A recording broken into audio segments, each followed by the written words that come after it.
Sultan Murad IV adalah seorang pemimpin muda yang adil, bijak, dan cerdas. Dia naik tahta umur 11 tahun, memimpin Turki selama 17 tahun, dan meninggal usia 28 tahun. Suatu malam, Sultan Murad merasakan kegalauan yang sangat. Dia ingin tahu apa penyebabnya. Maka dia panggil kepala pengawalnya dan mengajaknya keluar istana.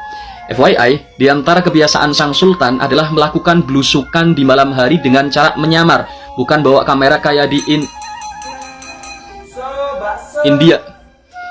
Sultan dan pengawalnya lantas pergi berkeliling kota hingga tibalah mereka di sebuah lorong yang sempit di sebuah pasar. Mereka menemukan seorang laki-laki tergeletak di atas tanah. Sang sultan menggerak-gerakkan lelaki itu, ternyata dia wafat. Anehnya, orang-orang yang lalu lalang di sekitarnya nggak peduli sama sekali. Bener-bener kayak bangkai hewan. Sultan pun memanggil orang-orang yang ada di sana untuk berkumpul, tanpa mereka sadari kalau di hadapan mereka ini sultan. Sultan berkata, "Kenapa kalian ini? Ada orang meninggal tapi nggak ada satupun yang peduli."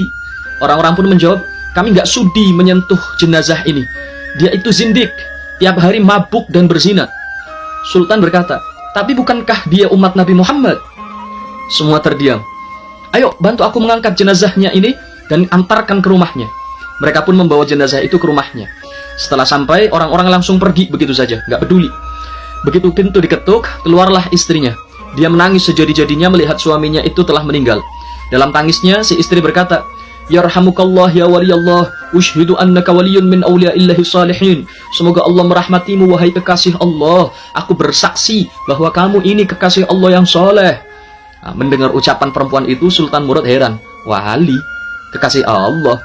Sultan pun bertanya, "Maaf bu, kenapa kau katakan dia ini wali Allah, kekasih Allah yang soleh? Tadi di pasar orang-orang bilang dia itu zindik, tiap hari mabuk dan berzina, makanya mereka nggak peduli dengan jenazahnya." Si istri menjawab, "Sudah kuduga pasti akan begini. Setiap malam suamiku keluar rumah pergi ke toko-toko minuman keras. Dia membeli minuman keras dari para penjual sebanyak yang dia mampu. Kemudian minuman-minuman itu dia bawa pulang ke rumah, lalu ditumpahkannya ke dalam toilet sambil berkata, 'Malam ini kuringankan dosa kaum muslimin.'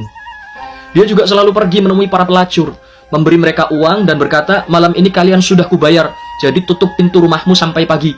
Kemudian dia pun pulang ke rumah dan berkata kepadaku, 'Alhamdulillah, malam ini aku telah meringankan dosa para pelacur itu dan pemuda-pemuda Islam.' Orang-orang pun hanya menyaksikan bahwa dia selalu membeli khamr dan menemui pelacur. Lalu mereka menuduhnya dengan berbagai tuduhan dan menjadikannya buah bibir. Kata si istri. Lalu dia melanjutkan, "Suatu kali aku berkata kepada suamiku, 'Kalau kamu mati nanti, kaum muslimin gak ada yang bakal sudi loh ngurus jenazahmu.'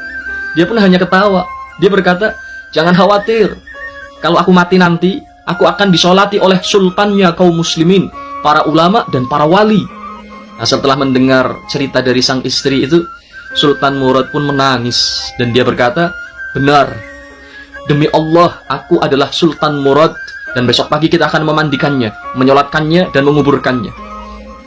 Begitulah akhirnya proses penyelenggaraan jenazah laki-laki itu dihadiri oleh sultan, para ulama, para aulia Allah dan seluruh masyarakat.